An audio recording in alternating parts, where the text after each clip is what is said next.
Le premier texte que j'aimerais que nous lisions, c'est dans 1 Chronique, chapitre 21. 1 Chronique, chapitre 21. Nous lirons du premier verset au 4e verset. 1 Chronique, chapitre 21. Du premier verset au 4e verset. Après cela, nous allons lire 2 Samuel, chapitre 13, du 1er au 17e verset. Mais je commence d'abord par 1 Chronique, chapitre 21, 1 à 4. Je lis la version Darby. La version Darby dit ceci. Et Satan s'éleva contre Israël. Quelqu'un peut m'aider à dire Satan? Satan. Et Satan s'éleva contre Israël et incita David à dénombrer Israël. Et David dit à Jacob et aux chefs du peuple, allez faites le dénombrement d'Israël depuis Beersheba jusqu'à Dan et rapportez-le-moi afin que j'en sache le nombre. Et Jacob dit que l'Éternel et Joab dit que l'Éternel ajoute à son peuple 100 fois autant qu'il y en a. Ô roi, mon Seigneur, ne sont-ils pas tous serviteurs de mon Seigneur? Pourquoi mon Seigneur cherche-t-il cela? Pourquoi la culpabilité en viendrait-elle sur Israël? Mais la parole du roi prévalut sur Joab, et Joab sortit et alla par tout Israël et revint à Jérusalem. La version Darby que nous avons lue nous dit au premier verset, et Satan s'éleva contre Israël et incita David à dénombrer Israël. La version Parole de vie nous dit ceci, un jour Satan chercha à faire du mal au peuple d'Israël, alors il pousse David à compter les Israélites. Nous sommes dans 2 Samuel chapitre 13, 1 à 17. 2 Samuel chapitre 13, 1 à 17. La Bible déclare, après cela, voici ce qui arriva à Absalom, fils de David, avec une sœur. Après cela, voici ce qui arriva. Absalom, fils de David, avait une sœur qui était belle et qui s'appelait Tamar. Et Amon, fils de David, l'aima. Amon était tourmenté jusqu'à se rendre malade à cause de Tamar, sa sœur. Elle était vierge et il paraissait difficile à Amnon de faire sur elle la moindre tentative. Amnon avait un ami nommé Jonadab, fils de Shiméa, frère de David. Et Jonadab était un homme très habile. Il lui dit, pourquoi deviens-tu ainsi chaque matin plus maigre, toi fils de roi? Ne veux-tu pas me le dire? Amnon lui répondit, j'aime Tamar, sœur d'Absalom, mon frère. Jonadab lui dit, mets-toi au lit et fais-le malade. Quand ton père viendra te voir, tu lui diras, permets à Tamar, ma sœur, de venir pour me donner à manger. Qu'elle prépare un mets sous mes yeux, afin que je le voie et que je prenne de sa main. Amnon se coucha et fit le malade. Le roi vint le voir, et Amnon dit au roi, je te prie que Tamar, ma sœur, vienne faire 2 gâteaux sous mes yeux et que je le mange de sa main. David envoya dire à Tamar, à l'intérieur des appartements, va dans la maison d'Amnon, ton frère, et prépare-lui un mets. Tamar alla dans la maison d'Amnon, son frère qui était couché. Elle prit 2 pâtes, la pétrit, elle prit de la pâte, la pétrit, prépara devant lui des gâteaux et le fit cuire. Prenant ensuite la poêle, elle les versa devant lui, mais Amnon refusa de manger. Il dit, faites sortir tout le monde, et tout le monde sortit de chez lui. Alors Amnon dit à Tamar, apporte-les dans la chambre, que je le mange de ta main. Tamar prit le gâteau qu'elle avait fait, et elle le porta à Amnon son frère, dans la chambre. Comme elle le lui présentait à manger, il la saisit et lui dit, viens, couche avec moi ma sœur. Elle lui répondit, non mon frère, ne me déshonore pas, car on n'agit point ainsi en Israël. Ne commets pas cette infamie. Où irai-je, moi, avec ma honte? Et toi, tu serais comme l'un des infâmes en Israël. Maintenant, je te prie, parle au roi, et il ne s'opposera pas à ce que je sois à toi. Mais il ne voulut pas l'écouter, il lui fit violence et la déshonora et coucha avec elle. Puis Amnon eut pour elle une forte aversion, plus forte que n'avait été son amour. Il lui dit, lève-toi, va-t'en. Elle lui répondit, n'augmente pas en me chassant le mal que tu m'as déjà fait. Il ne voulut pas l'écouter et appelant les garçons qui le servaient, il dit, qu'on éloigne de moi cette femme, qu'on la mette dehors et ferme la porte après elle. Parole du Seigneur. Amen. Que Dieu bénisse sa parole. Merci de prendre place. Je suis conscient que le deuxième texte était un peu long, mais c'était vraiment pour que nous puissions bien comprendre l'histoire. Depuis le vendredi passé, nous sommes en train de parler autour de ce thème, détruire les œuvres du diable. La Bible déclare dans 1 Jean chapitre 3, verset 8, je pense, que le Fils de Dieu, Jésus-Christ, a paru afin de détruire les œuvres du diable. Amen. Et donc, dans ce grand thème, le pouvoir, détruire les œuvres du diable, ce soir, je vais parler autour d'un sous-thème, le pouvoir de la suggestion. Est-ce que tu peux m'aider et dire à ton voisin le pouvoir de la suggestion? Ce terme suggestion vient tout simplement du verbe suggérer. Quand on parle de la suggestion, on parle de l'action de suggérer. Et quand on parle de suggérer, en psychologie, on dit c'est le fait d'inspirer à quelqu'un une idée, une croyance, sans qu'il en ait conscience. Est-ce que vous comprenez? C'est-à-dire, on t'inspire une idée, on t'inspire une croyance, on te pousse à faire quelque chose, mais toi-même, tu n'es pas conscient de ce que tu es en train de faire. C'est ce qu'on appelle la suggestion.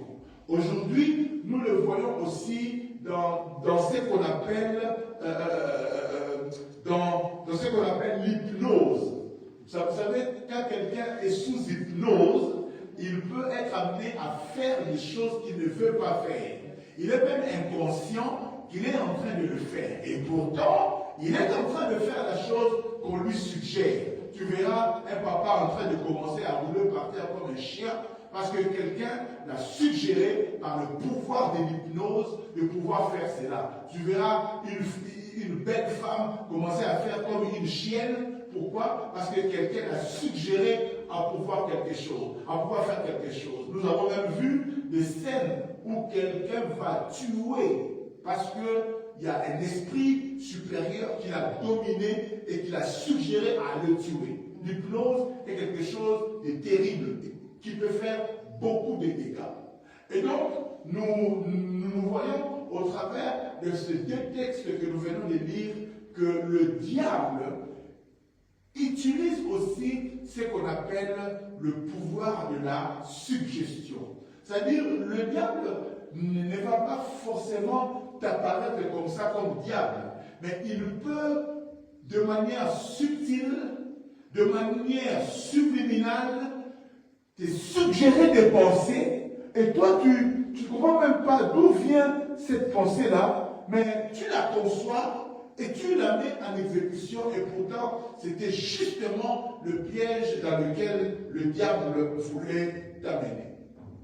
Quelqu'un me dira, mais pasteur, pourquoi est-ce que tu nous prêches sur le pouvoir de la suggestion? Est-ce que nous sommes en psychologie? Non, nous ne sommes pas en psychologie, mais parce que nous sommes en train de parler de détruire les œuvres du diable, nous devons aussi savoir comment est-ce que le diable fonctionne. Et l'une des manières, je dis bien l'une des manières que le diable travaille, c'est au travers du pouvoir de la suggestion.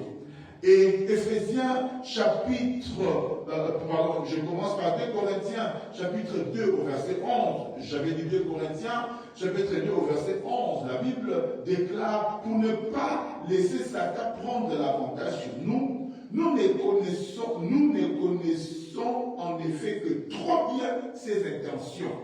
Le second dit, car nous n'ignorons pas ses desseins. C'est-à-dire, il est important, quelque part, comme enfants de Dieu, que nous comprenions comment est-ce que le diable travaille, pour que nous puissions aussi combattre cela. Alléluia. Je rappelle encore que je ne suis pas là pour faire l'apologie du diable, parce que moi, je ne suis pas un démonologue, moi je suis un christologue, moi je parle de Jésus. Cependant, il est aussi important que comme enfants de Dieu, nous puissions vous éveiller, nous puissions vous dire faites attention, parce que voici la manière dont le diable agit. Voilà pourquoi dans Éphésiens chapitre 5 au verset 11, la Bible déclare « Ne prenez point part aux œuvres infructueuses de ténèbres, mais plutôt condamnez-les. » Ça c'est la version Louis II, la version Parole de vie dit ceci: « Les actions qui appartiennent à la nuit ne produisent rien de bon, n'y participez pas, au contraire, dénoncez-les. » C'est-à-dire, la Bible ne nous demande pas seulement de les condamner, mais elle nous demande aussi de les dénoncer. Voilà pourquoi ce soir, je voudrais parler à quelqu'un pour lui dire faites attention aux suggestions du diable. Dans la première histoire que nous avons lue, la Bible nous dit « Et Satan s'éleva contre Israël. Et Satan s'est décidé de faire du mal à Israël. Et pour faire du mal à Israël, voyez-vous comment est-ce que le diable va s'y prendre? La Bible déclare, le diable va inciter David. Le diable va pousser David. Le diable va suggérer à David une idée. David pensait peut-être pouvoir bien faire. Mais pourtant, l'idée venait tout droit de l'enfer. L'idée venait tout droit du diable. Et même, ce qui est bizarre, c'est que Joab, son général, tire son attention. Il dit, mais Seigneur, ce que tu fais là est mal. Ce que tu fais là n'est pas bien. Tu risques de poser la culpabilité sur tout Israël.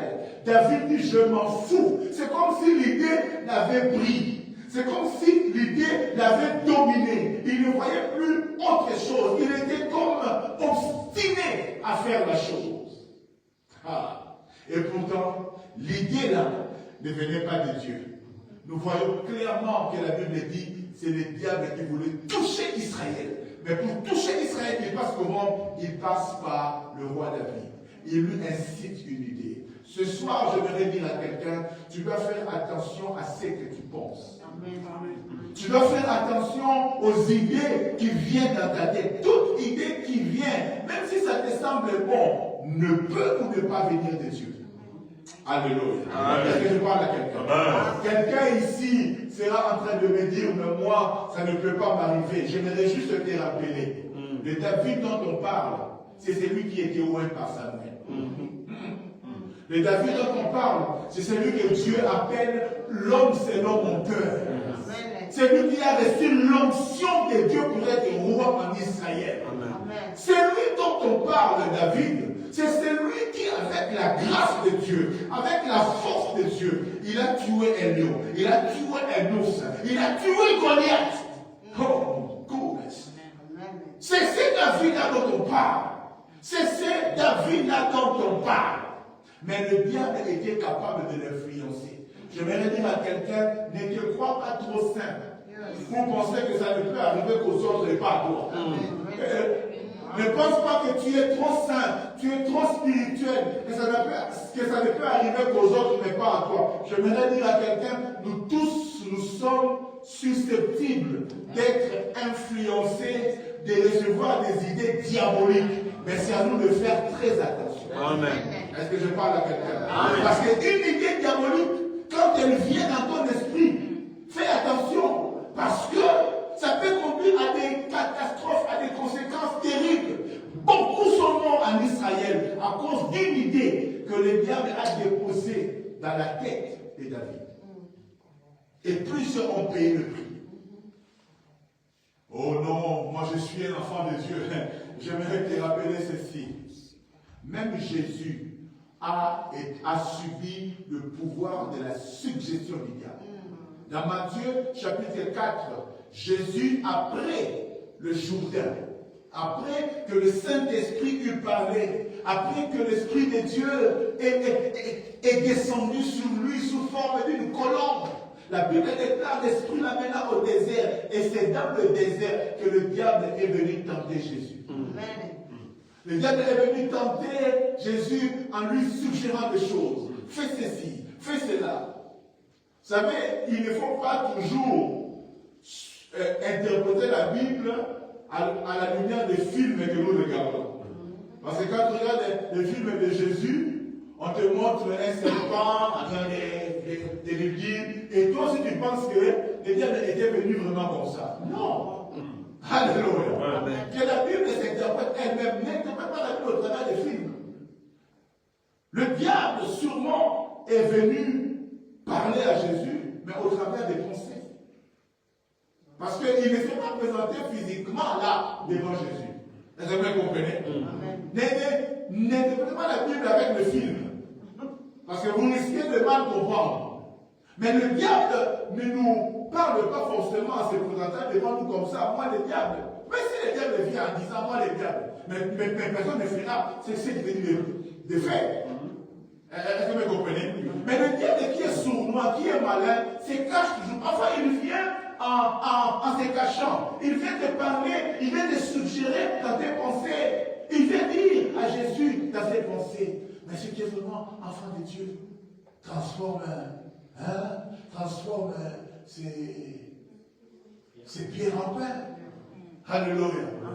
Et voyez-vous, la Bible dit, quelque part, toujours dans Matthieu 4, que le diable le prit et l'amena sur le haut du temple.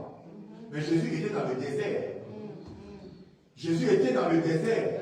Alors expliquez-moi comment est-ce que le diable l'a amené au-dessus du temple. Pour lui dire, jette-toi, car il est écrit que les anges de Dieu vont t'accueillir. Au fait, Jésus était toujours dans le désert.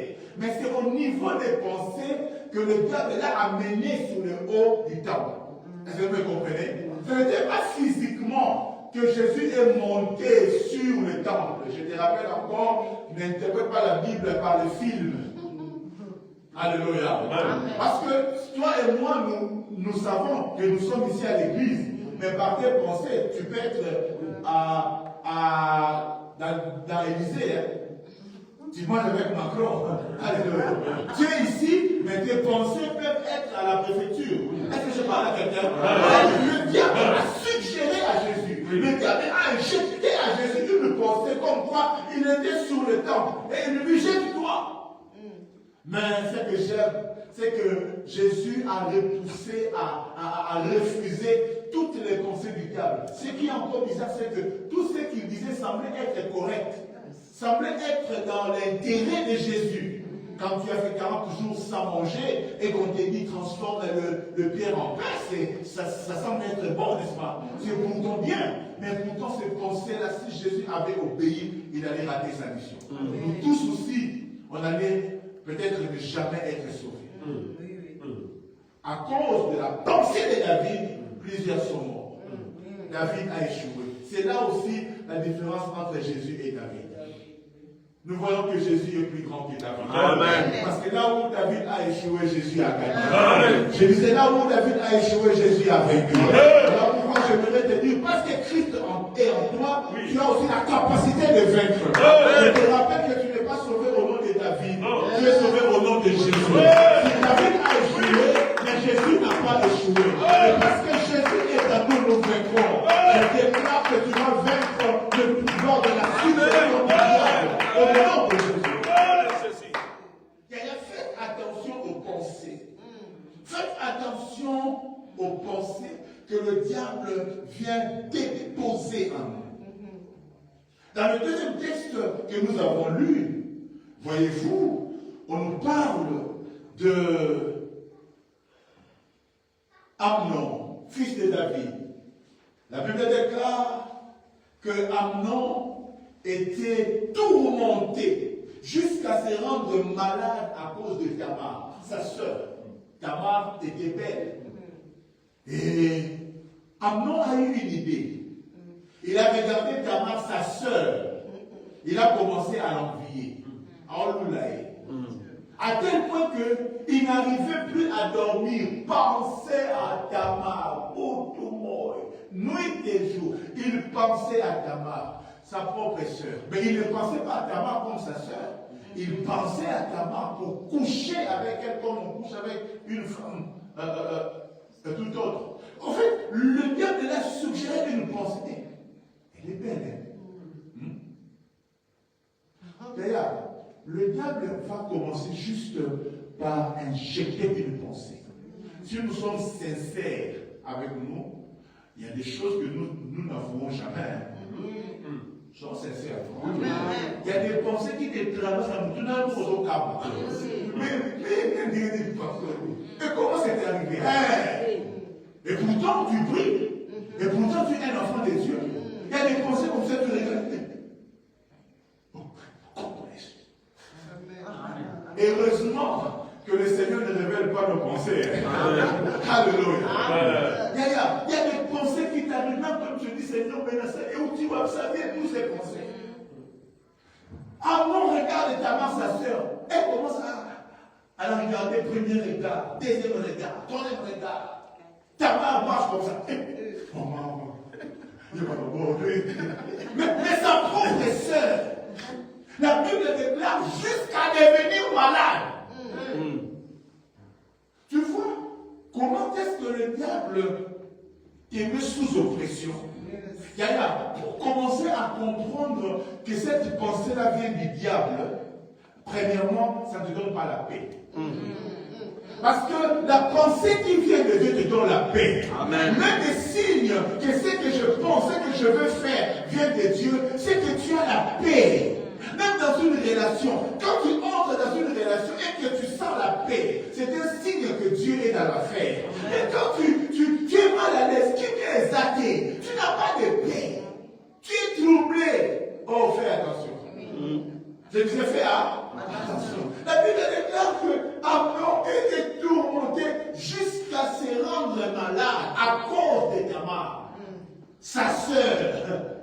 Alléluia. La Bible d'ailleurs ici l'appelle encore sa sœur. Dieu ne voit pas comme sa sœur, mais elle le voit. Un animal à abattre. Alléluia, chevillé. Toi, tu regardes la fille là, mais c'est ta fille, non? Nous, on sait que c'est ta fille. Mais toi, tu commences à la regarder comme une femme avec qui tu dois coucher. Quelle pensée? Tu vois un papa qui couche avec sa propre fille. Tu vois un oncle qui couche avec sa propre nièce. Et parfois, tu te dis, mais il est professeur, il a étudié, il est diacre, mais il connaît la parole. Mais comment il peut faire ça? Il y a suggestion du diable. Ça devient comme une petite pensée.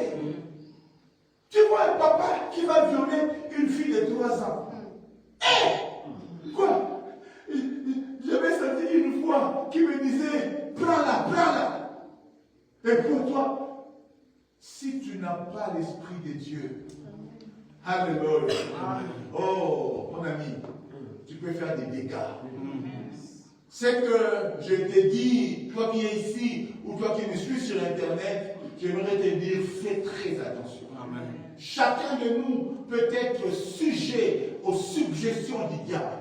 Il peut t'amener à faire quelque chose. Toi-même tu dis, mais bon, en quoi c'est mal? Je peux commencer un peu. Un peu là va t'amener très loin. Parce que le diable, il est rusé. Il ne va pas venir te dire, moi le diable, je te dis fais ça. Chacun de nous, dès qu'il dit le diable, on va fuir.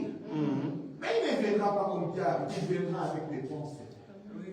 Quelles sont les pensées qui montent dans ton cœur? La Bible dit, Amnon était tourmenté jusqu'à être malade. Et puis, Amnon avait un ami nommé Jonadab, fils de Chiméa, frère de David. Jonadab était un homme très habile. On parle d'habile, on parle de rusé, on parle de menteur, on parle d'escroc, on parle de malin. Si le diable ne s'attaque pas à toi par tes pensées, parce que comme je vais le montrer tout à l'heure, on peut entretenir nos pensées. Et le diable, on peut mettre des barrières au niveau de nos pensées pour que le diable n'entre pas. Mais si le diable n'entre pas par ses pensées, il peut te suggérer le pouvoir de suggestion peut s'exercer au travers des amis autour de nous. Voyez-vous, Amnon avait cette pensée-là, mais il ne savait pas comment faire, comment mettre la pensée en exécution. Et qui va l'aider? C'est son ami qu'on appelle Jonadab. Bien-aimé dans le Seigneur, j'aimerais te dire de ne pas seulement faire attention à tes pensées, mais de faire aussi attention aux amis. Amen. Aux amis. Parce qu'il y a des amis qui peuvent te suggérer des choses, te donner des idées. Ça peut sembler correct. Ça peut sembler bien. Ça peut sembler amusante comme idée. Et pourtant, ce sont des idées qui amènent à la mort. Pendant que j'étais en train de prier le samedi, j'étais en train de prier pour le culte du dimanche. Et pendant que je priais, le Seigneur m'a montré une sœur ici à l'église. Et pendant que je priais pour elle, le Seigneur m'a dit que l'une de ces difficultés qu'elle traverse est due aux amis. Aux amis. Je ne veux pas donner trop de détails, mais le Seigneur m'a fait comprendre que parfois, vous savez, quand nous avons des amis qui sont des sorciers. Vous savez, aujourd'hui en Europe, nous pensons que les sorciers ne sont pas là. Parce que tout le monde a la possibilité de bien s'habiller. Mais j'aimerais te dire qu'il y a des sorciers qui sont parfumés. Il y a des sorciers aujourd'hui qui s'habillent en Gucci. Et il y a même les gars qui changent de stratégie. Alléluia. Si le diable se présentait ici, vous savez, toutes ces images-là qu'on vous montre, les diables avec des masques, avec des cornes, avec une queue, un visage bizarre, ça c'est les films. La Bible, en parlant du diable, il dit, même Lucifer se transforme en ange de lumière. C'est-à-dire, il ne va pas se présenter en toi tout noir, non. Il va se présenter en toi éclatant. Et pourtant, c'est le diable. Il y a des amis qui viennent te donner des idées, mais moi je couche, ça ne fait rien. Toi aussi tu peux coucher. Elle couche, elle n'a pas de problème. Mais dès que toi tu couches, tu tombes enceinte. Alléluia. Amen. Il y a même des amis, tu vois, bon, entre nous, il y a certains pasteurs qui peuvent te dire, non mais toi tu es trop saint. Il y a même un pasteur qui a rendu un témoignage, bon, j'ai appris qu'il s'est repenti. Il conseille au pasteur en leur disant, mais les protocoles là, il a un pasteur. C'est-à-dire, il faut aller avec les protocoles. C'est un conseil. Écoute-moi sur ce conseil. Directement venu de l'enfer. Et puis quand toi tu écoutes ça, tu peux te dire, et puis tu vois, quand il te donne ce conseil-là, paf, directement, les gars te montrent un protocole. Il te montre le frère Mabian. Ça veut dire, dès que Dieu le conseille, le diable aussi t'aide, il te montre. Et puis, le diable pour vous donner à pécher.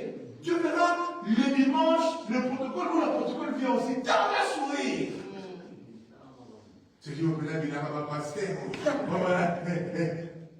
Et pourtant, lui, il le fait. Tu verras qu'aucun scandale n'est arrivé.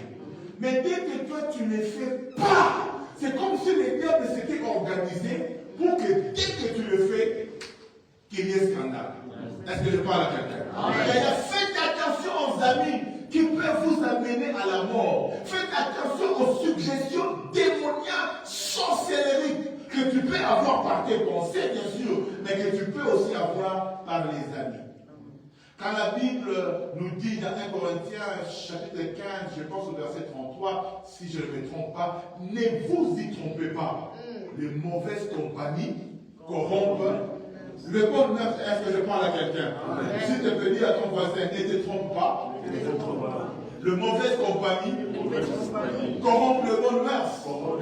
Mais si autour de toi, tu es entouré de mauvais amis, surtout, frère David, s'ils sont des sorciers, ils vont commencer à te donner des idées qui semblent bonnes, qui semblent intéressantes, mais qui en vérité, proviennent directement de l'enfer. Et le but c'est quoi? C'est de te détruire. Le but c'est quoi? C'est de te détruire. Il va te dire non, fille, voilà, vous faites la rayon. Cette fille-là, elle est vraiment folle de toi. Et puis, quand, vous savez, l'aider ne peut t'aider. Parce qu'il y a des filles qui, normalement, ça veut dire avoir l'imoté. Il ne peut pas te draguer. Mais tu vas voir, voilà. Il ne peut pas sortir avec toi. Mais le diable va t'aider. Tu vas comme ça, sans effort. La fille, Nami Kabi, alléluia. C'est que toi, tu ne sais pas. Dès que tu vas avec elle, la mort assurée. Il y a des dons qui sont morts. Il y a des destinées qui sont compromises à cause du fait que tu es sorti une fois avec une sorcière. Une fois tu t'es rendu avec un homme sorcier, magicien. Alléluia. J'aimerais dire à toi mon frère, à toi ma soeur, fais attention aux suggestions du diable. Fais attention à ces pensées-là. Amnon, il a eu comme l'impression, si je ne couche pas avec Tamar, je vais mourir. J'aimerais dire à quelqu'un, l'une des alertes, l'une des choses qui peuvent faire comme quand il s'agit des suggestions du diable, je disais, c'est que tu manques de paix. Écoute-moi, tout ce que Dieu te demande, ça doit te procurer la paix. Amen. Même quand c'est dur, ça doit te procurer la paix. Vous savez, la manipulation, Maman Alpha, ça se passe comment? Je t'oblige à faire la chose maintenant. Fais ça maintenant, sinon, c'est trop tard. Hey. Vous voyez, même ici à l'église, quand je fais les appels de fonds pour soutenir l'église, pour soutenir un programme, je ne vous dis jamais, faites ça maintenant. J'appelle, je vous donne le temps. Faites ça dans une semaine, dans 2 semaines, dans 1 mois. Pourquoi je le fais? Parce que je te laisse le temps de digérer. Je te laisse le temps de penser, de réfléchir. Quand tu es convaincu par le Seigneur, tu vas le faire. Amen. Ne vous pressez pas que oh! Même quand Dieu demande, Papa Gianni, Dieu demande à Abraham, offre-moi ton fils Isaac. Dieu lui montre une montagne, mais qui est à 3 jours. Alléluia. C'est-à-dire, Abraham avait tout le temps en partant à réfléchir. Ce qui peut s'imiter, je rentre. Alléluia. Dieu te donnera toujours. Dieu n'est pas un manipulateur.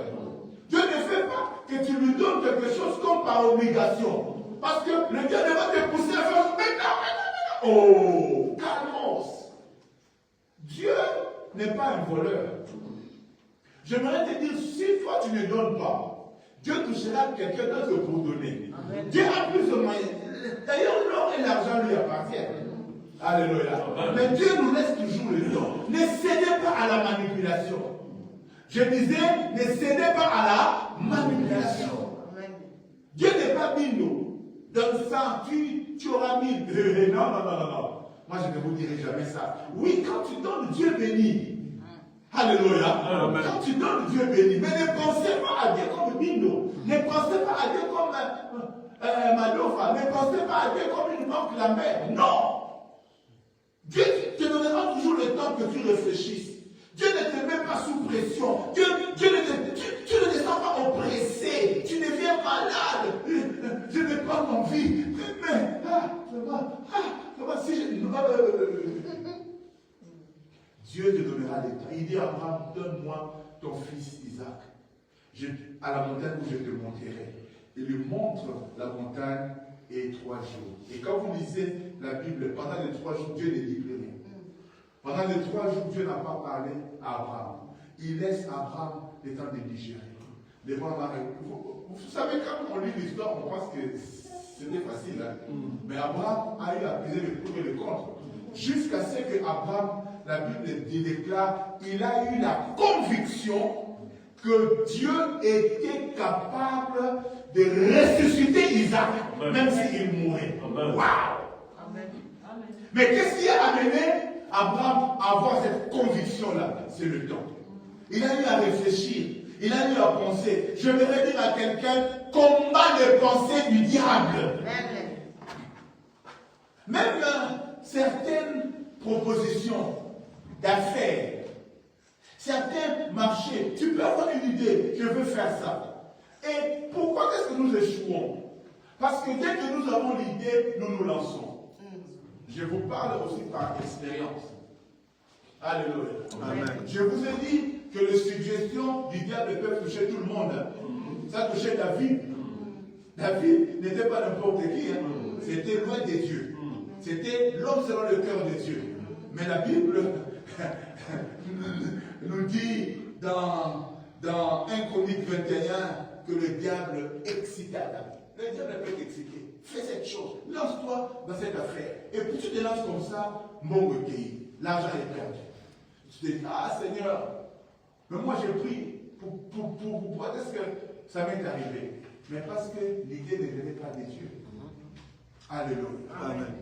Il y a parfois des choses mirabolantes qui te sont présentées. Il y a des opportunités qui semblent tellement belles. Non, si tu investis 100, tu auras 1000. Et puis toi aussi, sans demander à Dieu, sans prier, tu prends 100, 1000. Dès que tu mets ça en goût, ma béni, pouah! Alléluia. Il y a des affaires dans lesquelles nous nous sommes lancés, nous avons échoué parce que nous n'avons pas eu le temps de consulter Dieu. Est-ce que je parle à quelqu'un? Est-ce que je parle à quelqu'un? Le message, je suis conscient qu'il ne s'agit pas seulement de toi, mais je prie Dieu que tu puisses l'écouter encore à la maison, que tu puisses, si possible, le partager à une autre personne. Dis-lui, écoute ce message, cet enseignement que le pasteur a donné vendredi, ça peut t'aider. Dans les affaires que tu veux faire, prends toujours le temps. Écoute-moi, dès qu'une idée te vient, ne sois pas pressé. Avant l'idée là, tu vivais, non? Hein? Amen. Mais pourquoi est-ce que tu as l'impression que dès que l'idée vient, si tu ne mets pas ça en place, tu vas mourir demain? Prenons le temps de prier. Amen. Prenons le temps de confronter la chose, l'idée, à la parole de Dieu. Est-ce que je parle à quelqu'un ce soir? Amen. Prends le temps. Tu ne fais pas prendre le temps. Pourquoi? Même Dieu, quand il te demande, il te donne le temps. Alléluia. Amen. Ma soeur, mon frère, quand un homme vient t'épouser, qui est dit, ni ma dis-lui, nada pour nous matamate. Il y a ça. Je ne suis pas le sarrasin à l'éveil. C'est-à-dire, tu ne peux pas vouloir me draguer aujourd'hui, coucher avec moi aujourd'hui. Mais c'est quoi le problème? Le diable, il veut détruire quelque chose en toi. Alléluia. Mais si tu m'aimes vraiment, prends le temps, non? Si tu m'aimes pour le mariage, là, on aura toute la vie. Mais pourquoi tu veux seulement coucher avec moi les lots, aujourd'hui? Oh! Le diable est dans l'affaire. Est-ce que je parle à quelqu'un? Est-ce que je parle à quelqu'un? Prends le temps. Quand il y a une pensée, même pour investir, quand il y a une pensée, même pour te lancer dans quelque chose, prends le temps. Take your time. Prends du bon tempo. Sois-moi terme naïo. Prends un peu de ton temps. Cherche Dieu. Le problème, c'est que même nous, enfants de Dieu, nous ne voulons pas chercher le Seigneur. Beaucoup d'entre nous, prier, c'est comme un passe-temps. Vous savez que quand tu pries, tu peux parler à Dieu de tout et de rien. Tu peux dire à Dieu, Seigneur, voici cette idée qui monte dans mon cœur. Qu'est-ce que tu en penses? Seigneur, aide-moi. La prière, ce n'est pas des formules que nous répétons. Non, je vous salue Marie, mère pleine de grâce.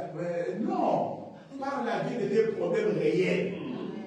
Tu dis, Seigneur, j'ai besoin de toi. Il y a cette idée qui me traverse la tête. Qu'est-ce que tu en penses? Seigneur, qu'est-ce que tu penses de cette idée? J'ai à cœur d'investir dans tel domaine. Seigneur, qu'est-ce que tu veux? Qu'est-ce que tu penses? La Bible déclare ceci. Tu entendras derrière toi une voix qui te dira, voici le chemin qu'il faut suivre. Dieu nous parle toujours. Si nous lui posons les questions, Dieu nous répond. N'a-t-il pas dit, invoque-moi et mais réponds-moi, invoque-moi. Et je te répondrai. Si tu invoques Dieu, si tu questionnes Dieu, Dieu te répondra. Dieu te répondra.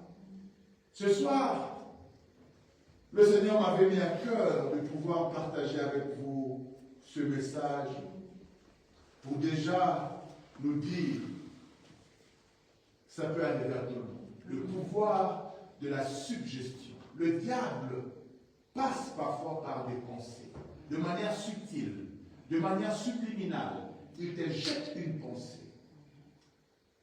Ça peut te sembler juste normal.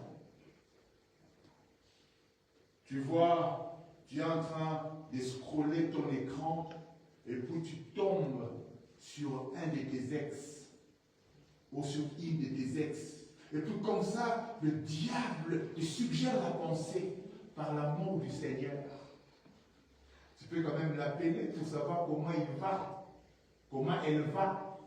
Donc je te dis, bon, je suis un enfant de Dieu.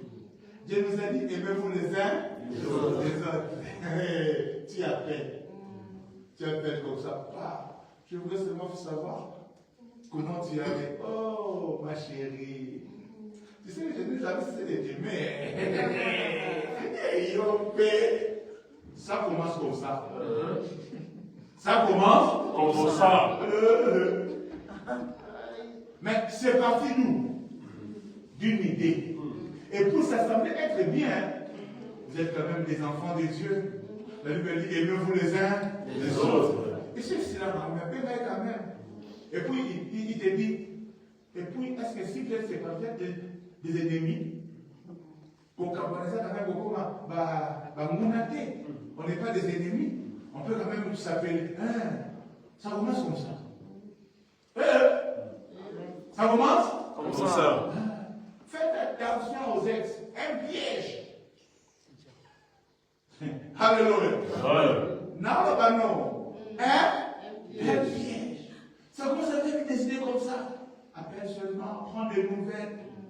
Et puis, quand de l'autre côté, la sorcellerie, le diable a déjà investi. Tu vois, il t'appelle vraiment. On dit qu'on a qu'à embrouiller. Mais c'est comme il c'est un peu comme ça. Tu sais que moi j'aime toujours. Et parfois tu vois, toi tu es marié, elle est mariée. Vous commencez à faire des causeries bizarres. Et ces causeries bizarres-là risquent de vous amener à des choses regrettables. Faites attention aux pensées. Faites attention aux suggestions du diable. Faites attention, bien-aimés dans le Seigneur.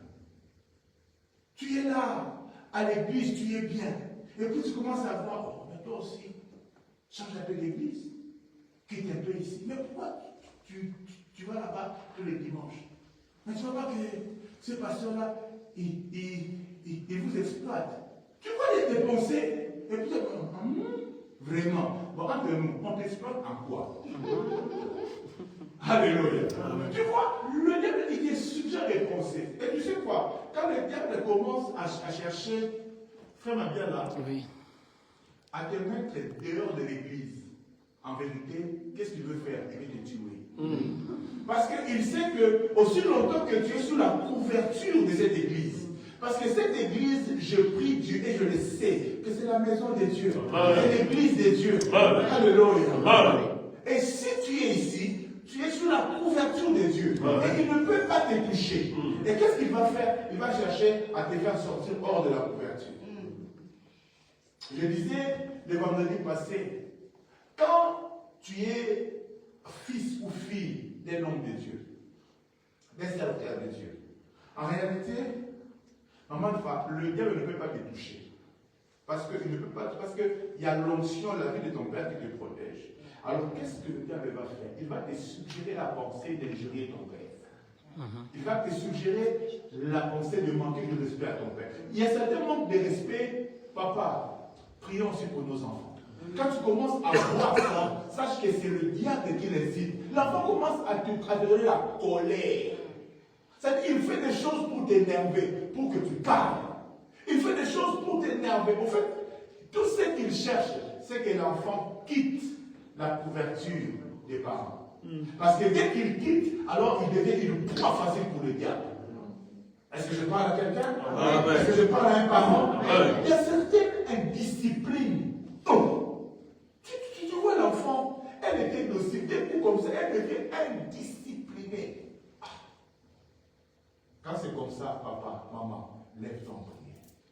Parce qu'au fait, la Bible déjà dit ceci, mon frère Brélo, c'est lui qui insultera son père, c'est lui qui maudira son père, sa lampe s'éteindra en pleine nuit. C'est-à-dire en pleine vie, en pleine jeunesse, paf, tu meurs. Pourquoi? Parce que tu as insulté ton père. Tu t'es rendu toi-même maudissable. Attention aux pensées. Voilà pourquoi Philippiens chapitre 4 au verset 8, Philippiens 4, 8, la Bible dit ceci, faites tous vos efforts. Dis à ton voisin, fais tous tes efforts. Change de voisin, l'autre voisin là, il n'est pas content d'entendre ça. Change de voisin, dis à l'autre voisin, fais tous tes efforts. La Bible dit au reste, frère, que tout ce qui est vrai, que tout ce qui est honorable, que tout ce qui est juste, que tout ce qui est pur, que tout ce qui est aimable, tout ce qui mérite l'approbation, ce qui est vertueux et digne de louange, soit l'objet de vos pensées.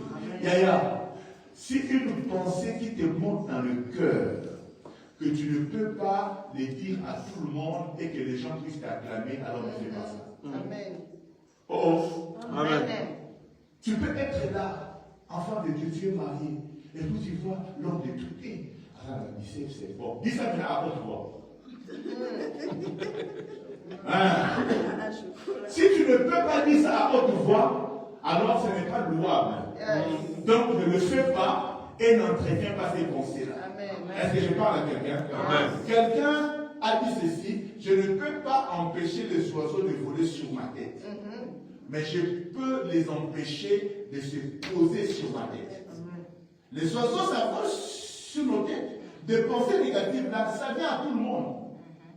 J'ai dit, ça vient à tout le monde. Donne-moi un bon amen. Vous savez, à un moment, je priais, je pleurais, je me disais, mais Seigneur, pourquoi est-ce que ces genres de pensées m'arrivent? Jusqu'au jour où j'ai compris, en fait, ce n'est pas de ma faute. Mais le diable nous attaque toujours. Alléluia. Mais ce qui est bien, c'est quoi? C'est que quand ces pensées-là arrivent, tu ne permets pas ce qui est vain. Que ça ne reste pas. C'est pas qu'une pensée peut venir comme ça. Maman Alpha est belle. Ça peut venir. C'est normal. Mais pour toi maintenant, tu commences à le soir.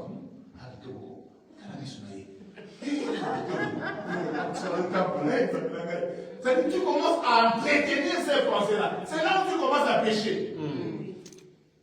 Est-ce que tu me comprends? Mais quand ils disent, il y a Sandra et belle, c'est normal. Ok. Tu refoules ça direct. Parce que tu sais que je ne peux pas l'envier, c'est une femme d'autrui. Maintenant, toi, quand la pensée là vient, maman, elle est là, quand ça vient,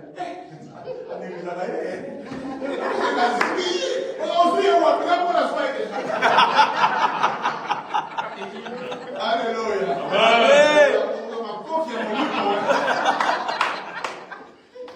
Alléluia. Attention aux pensées. Je disais attention aux pensées. Même quand ça vient, tu n'as pas à les entretenir. Refoule ça. Amen. En fait, il y a toujours un combat de pensées. Alléluia. Jésus-Christ est lui-même, Dieu. On lui suggère des pensées négatives, mais Jésus les combat. Il est écrit, il est aussi écrit. Toute pensée qui n'est pas conforme à la parole de Dieu, rejette ça. Amen. Les œuvres du diable doivent être détruites. Que mon Dieu